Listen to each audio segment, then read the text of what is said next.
DeMar DeRozan has seen the doubt around him being called overrated yet again, and I'm going to talk about why that could motivate DeMar DeRozan to have one of his best seasons yet. But the biggest question is, even if DeMar DeRozan does have a big season, should the Bulls look to do something with that value that DeMar DeRozan has around the league? We're going to talk about that, plus an article from Joe Cowley at the Chicago Sun-Times talking about the Bulls and how they could be active at the trade deadline. We're going to get to all that, plus the mailbag, right after this.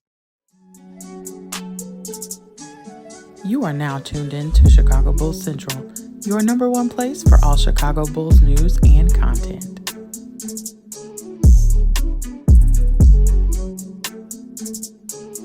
What's going on, Bulls fans? Welcome to another episode of Chicago Bulls Central, your number one spot for everything Chicago Bulls related. I'm the host here, Hayes. You guys can follow me right off the top at CEO Hayes. But more importantly, you can follow the channel at Bulls Central Pod on every social media platform we happen to be on. But with that being said, let's go ahead and get into the content for today. So I talked about yesterday how DeMar DeRozan was called one of the most overrated players by Bleacher Report, listed in 5 players. And while Bleacher Report, their written articles are more missed than hit, DeMar DeRozan has seen it. And he said it in a tweet yesterday, same old shit. And the thing is, and I said this during yesterday's episode, the last time any outlets were calling DeMar DeRozan the most overrated offseason signing, DeMar DeRozan came and got busy. And I think that DeMar DeRozan could be poised for another big season for the Chicago Bulls when you look at a couple of factors.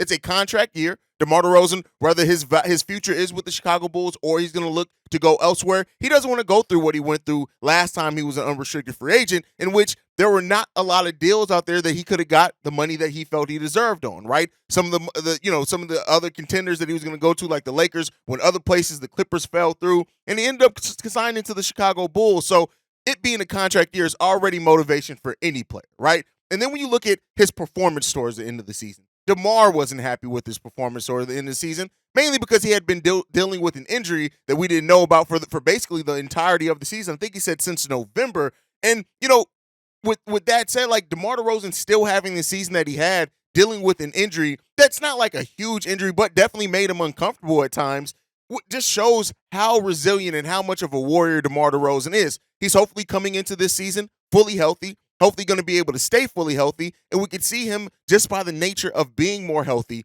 not fighting discomfort, not fighting a little tenseness as he, talked about it with that thigh hamstring injury. We can see DeMar DeRozan have an even bigger and more efficient season than what he had. Then on top of that, DeMar's already talked about his need to want to shoot more threes. We've heard it. We've seen it. He's practicing more threes. And while I don't ever see DeMar DeRozan being a knockdown three-point shooter at this point of his career, about to turn 34 in about 2.5 weeks, when you look at just the volume, if DeMar DeRozan, he shot it last year at 32% clip, and he shot it the year before that, surprisingly, at a 35% clip, taking 1.9 three-pointers per game each season. If DeMar is even going to be 30% three-point shooter, 30 to 32%, taking about 2 to 4 threes a game, that's going to help the Chicago Bulls stretch out that floor a little bit more, just a little bit, right? It's not going to be huge, and you don't want to look for DeMar, a lot of your three-point shooting to come from DeMar, but he can help in those areas, right? And then when you look at this, do not overlook how petty DeMar DeRozan is. Keep in mind, this is still the guy from Compton. This is still the guy who talked about how he plays with a chip on his shoulder, still wants to prove people wrong. We just had a clip on that during last season.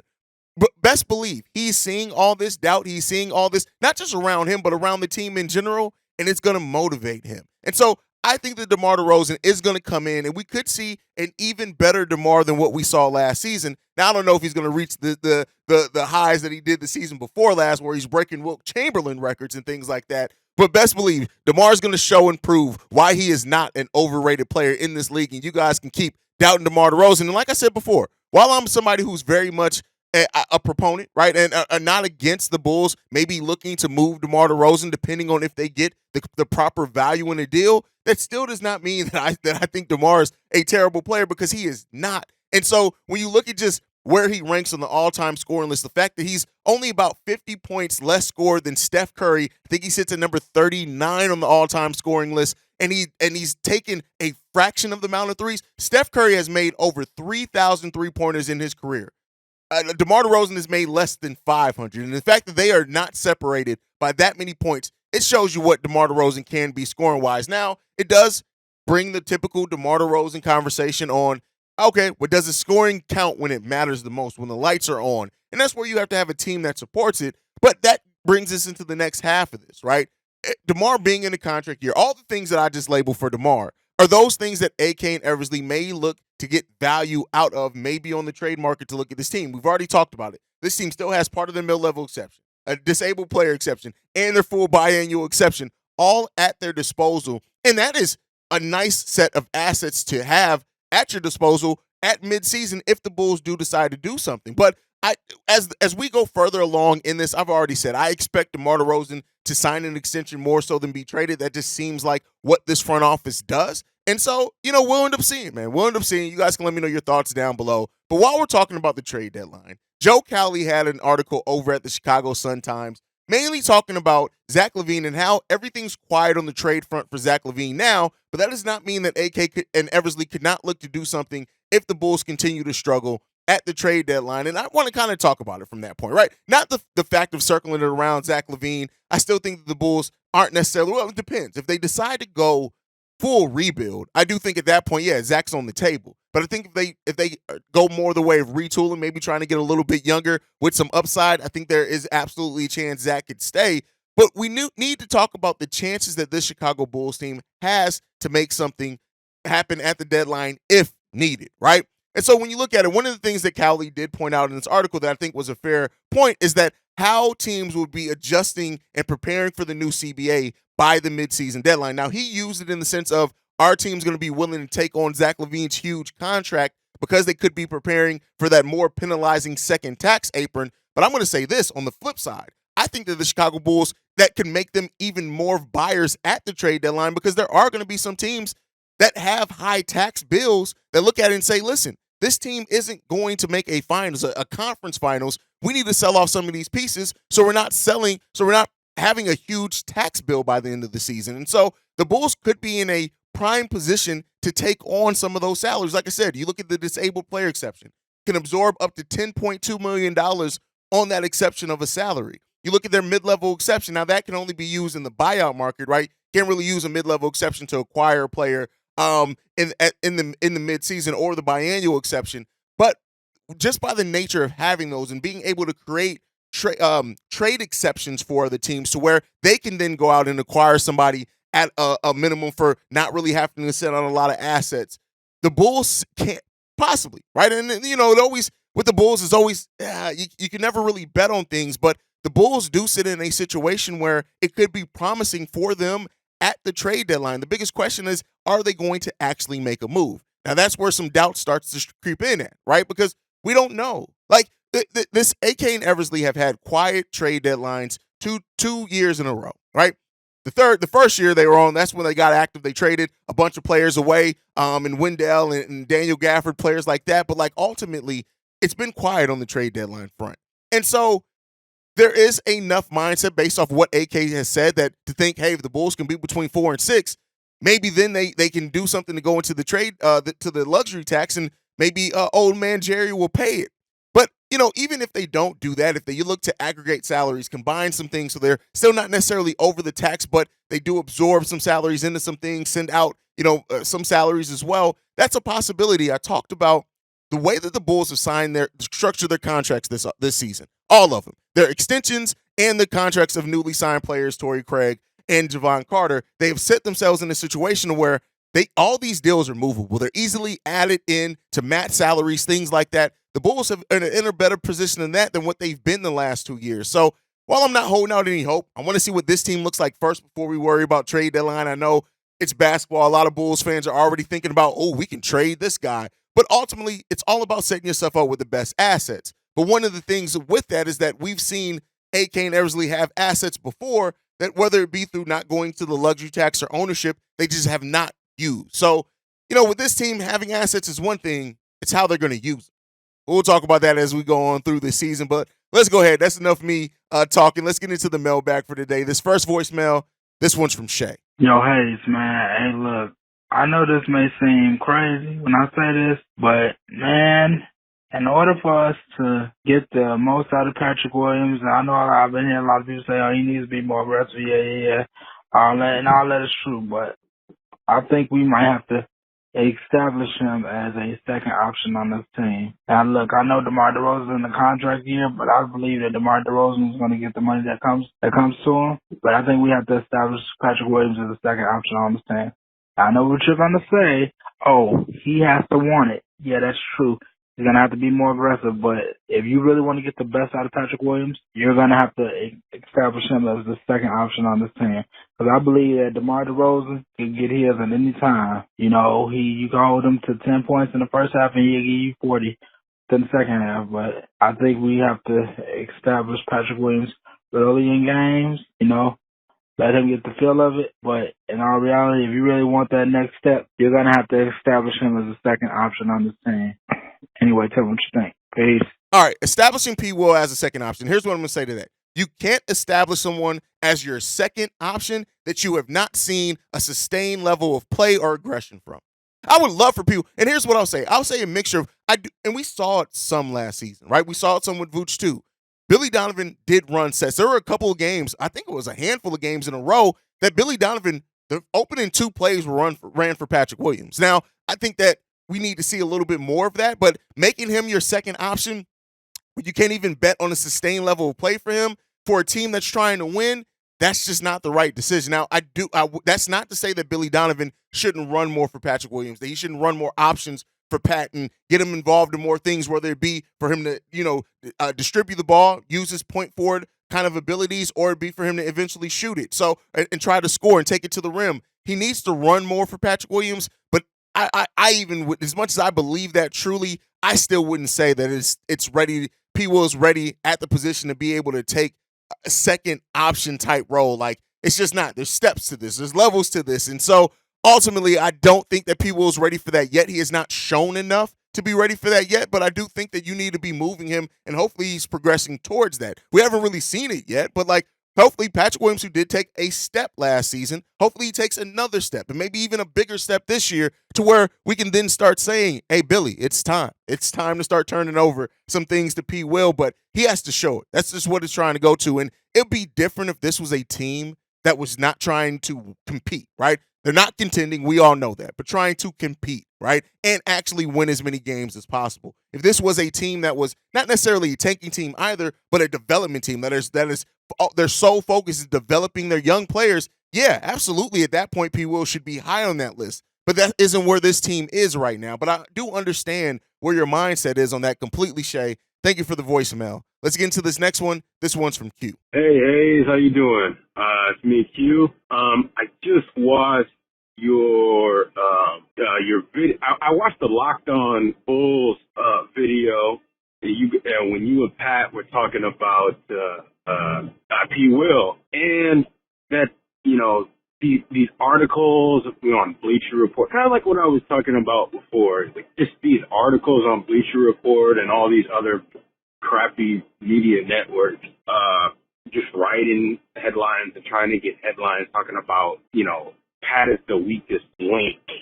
I mean, I wouldn't say that Pat is a weak, or P. Will is a weak link. I just think that, I think that's asinine. Realistically, he hasn't done that much on the court to be a weak link. I'd say that he's more of a wild card. I'd say that that's a better way to describe him, because I view him as a wild card because either way, if he improves or if he doesn't improve, it will affect the team. It will affect the team whether he improves or he doesn't, but I wouldn't say that he's a weak link. In my opinion, I would say that I would say that more of the weak link is Vucevic, just because I just think that in terms of spacing the floor, it's a little bit hard to do that with him. That's just my opinion. I don't think he's a bad player, but I just think that's a weak link in terms of how other teams can attack our defense. And then and I just watched the Mailbag. You talked about DeMar, shooting threes. I think if he could at least have an average 3-point percentage, just league average 3-point percentage, I think that would make a huge difference for the team. I honestly think, personally, I think it would be better if Dak did some more shooting, but that's just my opinion. I have one question. So, hypothetical, let's say Ryan Source decides to fire AK, and for some reason, somehow, they come to you and they say, hey, would you want to be the GM of the team? And they hire you as the GM of the team. What would be some of the first things that you would do if you were the GM of the team? And that's my hypothetical question. And, love your content. Keep up the good work, man. And, yeah, I'll send another voicemail later at some point. P. Will more of a wild card. I don't know if I agree with that. Like, when I look at wild cards, I think of that in a positive way. Like, P. Will's a wild card in the sense that, hey, he showed up today.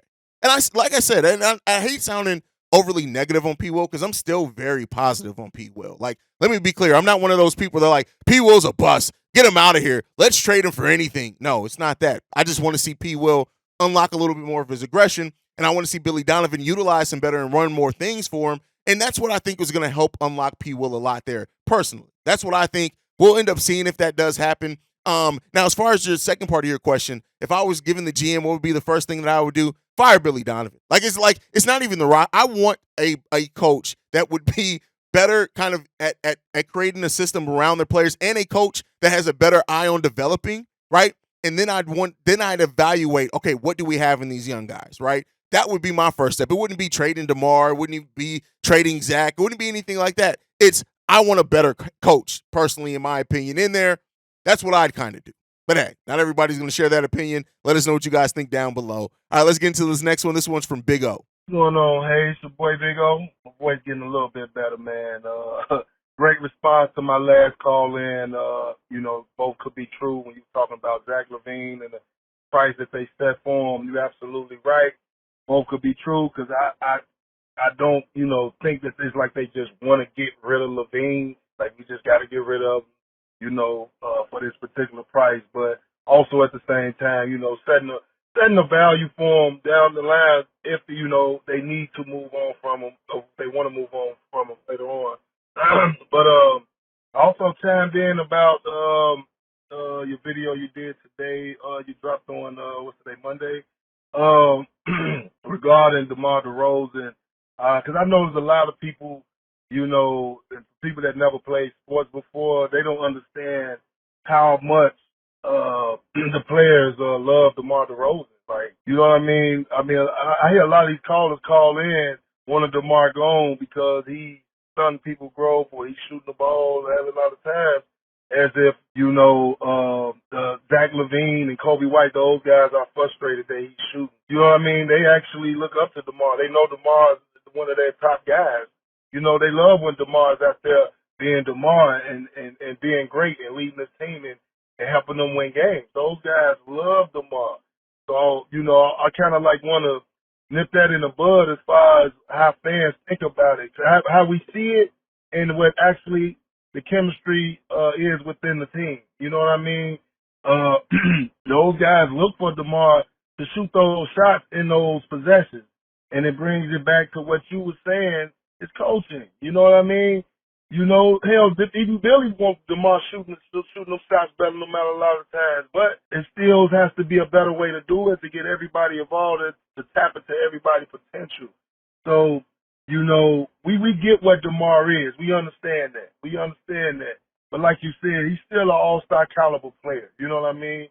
And when he's on, you're going to absolutely love him because he can single-handedly win you a game when he's on. You know what I mean? That's for him and LaVine. So, yeah, I just wanted to kind of piggyback with you on that. Them guys love DeMar.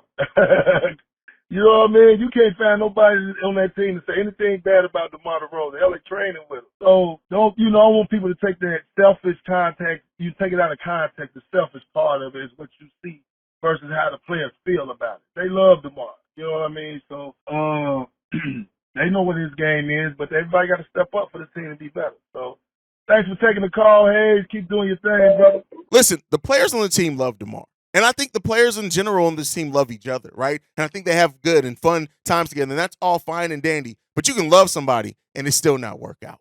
And that's all I'm going to say on that. Like, here's the thing. I love DeMar. As a person, as a mentor, as all of that. I love what DeMar has brought to the Chicago Bulls. He's been an important culture changer. And I've said it before. The lessons that Dalen Terry, Patrick Williams, Kobe White have learned from and Ayo Dosunmu have learned from just DeMar taking them under their wings, it's going to pay dividends future and further into their career than what we can ever see. The biggest question is, are they going to have careers that are still here in the Chicago Bulls uniform where we're fighting for something meaningful? But DeMar has been hugely important to that part of it, right? Because that's not Zach. Zach isn't a mentor. He's not that old yet. He's still trying to figure out himself. He's not a mentor. We needed that. Now, we still need a leader, a vocal leader on the court, I think. And DeMar and Zach both aren't that. They're very nice guys, but they're not really the type that's just going to go off on you and check you and tell you to go where you need to go. That's why Pat Bev was so important to the Bulls. But yeah, the players love DeMar. And like I said, like what he's taught them, what they've seen from watching him, going to work out with them, all those things, those are going to be things whether they realize it now or realize it yet or not, that later in their careers, they're going to go back to those moments and be like, hey, that's funny. I used to do this with DeMar. Like, that's where DeMar's done the same thing with Kobe, right? He learned from Kobe. It didn't trickle down, and now players have learned it from DeMar. And that's going to hopefully continue, and hopefully our players are the ones that are mentoring the next wave eventually, and that we've seen them develop into those spots. Hopefully. That's what I hope to see. Let me know what you guys think. All right, let's get into this next one. This one's from Keller. Casual Keller, I should say. All right, this is Keller again, and this one might be intelligent. I think this one might make some sense. You've been hard on Billy, what do you call him? Billy Chewing Gum, Donovan. And I'm kind of digging in and reading a lot and watching some games and stuff to see what you guys are all talking about. Now, I've defended him on his playing time patterns because the roster didn't have anybody. What's he supposed to do? Sub in size? You know, when Andre Drummond is Euro stepping and turning it over, and that's it. That's all the height they had. Now I will say this is what I want Donovan to do, and I'd like to know if you think this is smart. One thing would be in his offense. I know he's not telling Patrick Williams, "Hey, you stand in the corner, don't do anything. You're just standing there. That's all you're good for." I know he's not, but Williams does that for like possessions on end, and some of the other guys might not know where to go. I think he needs to put in set movements, like set patterns or set plays to get them on the move and get them going. Defensively, I don't like that thing where you said this and I agree, where they don't crash offensive boards at all. The center does. They all four go back. I think he has to get them to buy into a defense. I think they have to get rid of the drop coverage so they can rotate on threes so guys like Max Strus don't hit 7 or 8 of them. And just hold them accountable. And if they're not going to do it, hey, look, take them out. Zach LaVine, you're 1 for 15, not playing defense. Sit down. DeMar, you're going 1-on-4 and passing up good pass for guys on the threes and not playing defense. Take a seat. You're not that good. They're not at that level. Like to know what you would think. And this one was smart. This was smart now. I'm putting in some effort. All right, bye. All right, so what you're referring to there is running options. That's what that's called in the offense. It's running options for people. And that's what breeds that movement, that flow on offense is to create off-ball movement, player movement, things like that, is you run options in plays that have branches off, right? So meaning that, hey, it's a read and react type style, right? This is the play we're running, but if the defense does this certain action, then we're going to pivot this way. If the defense does this other action, we're going to pivot towards that player, and then it branches off from that. That is absolutely, I think, the best system that the Chicago Bulls should be in, considering trying to get development, trying to get shots from other players, trying to open up things, move ball around. That's what I've been preaching here for the longest. Off-ball movement, player movement needs to be, and that is why Alex Caruso is so important for the Bulls, even when his shot isn't falling, because he's always moving without the ball, and it helps create some separation, helps create some space for even if DeMar does go to work in the mid-range. That is what we need on this team. Absolutely. Great point on that one. As far as the BD portion, Billy Donovan is not a coach that's going to hold players accountable. He tried it with the Zach LaVine thing, and I think that backfired. I think that put that genie back in the bottle. I don't think Billy Donovan is going to really try to hold too many players accountable, that he's going to sit players for bad defense or anything like that. He will. Well, let me not say that. He will, but not DeMar, Zach, and Vooch. Probably just not Zach and DeMar, because we've seen him even sit Vooch at times. Those two players, he doesn't really do too much with, even when they're playing bad. And so I would like to see him hold more players accountable to say, hey, your job, you're not scoring well and you're not playing good defense. We're going to run with Kobe. Kobe's cooking defensively right now. We're going to roll with Dalen. If Dalen's defense does show, like, I would love to see that. And, we see with some players, Patrick Williams, I would assume would definitely have that short lease, but I would like to see the older and veteran players held a little bit more accountable as well, if I'm being 100% honest with you. Coda, great voicemail on that one. Let's get into this last one. This one's actually a text from Monte. Let me know if I'm pronouncing that right. And they say this. First time text, I listen to the show every day. I believe this team can finish between 3rd and 6th in the East if Billy uses better judgment and rotations. Better defense from bigs. Kobe becomes a legit 6-man candidate, which means Carter is starting. Lastly, win games they should. They lost a couple to the Wizards that bugged the hell out of me. Let me tell you how important that last part is. The Bulls lost games, so many games to teams that they should not have lost games to last season. And even in me talking about how the Bulls lost games in the margins and they made more field goals than the other team, but because the other team shot threes, the other team ended up winning. On top of all of that, the Bulls lost to a level of competition teams that they should not have lost to. And hopefully this season, we get a sustained level of play. That's why having an identity is hugely important for a team. And hopefully this team starts off that season with that identity, and we start seeing a sustained level of play early on to where they're taking care of the teams that they should beat. They're still going to lose a couple of that. That happens every season. Teams lose a couple of games to teams that are just worse than them. But it feels like it happened so much to the Chicago Bulls last season that I hope that they can improve that as well. And let me address something else. This isn't what for those Bulls fans that always say, well, the Bulls beat the better teams in the East because they clearly weren't trying. Watch more basketball games than try to add in logic after the point to a game you clearly didn't fucking watch. All right, that's enough of that. That's my time for today. Make sure you guys are following the show at Bulls Central Pod. You can send us any feedback, questions, comments, concerns. BullsCentralPod@gmail.com. Lastly, if you want to leave a text message and our voicemail for our mailbag episodes, the number to do so, 773-270-2799. We are the number one spot for everything Chicago Bulls related because of you guys. And like I like to end every episode on. Go Bulls. Love you guys. See you right if you can, y'all. Peace. This has been a presentation of the Break Media.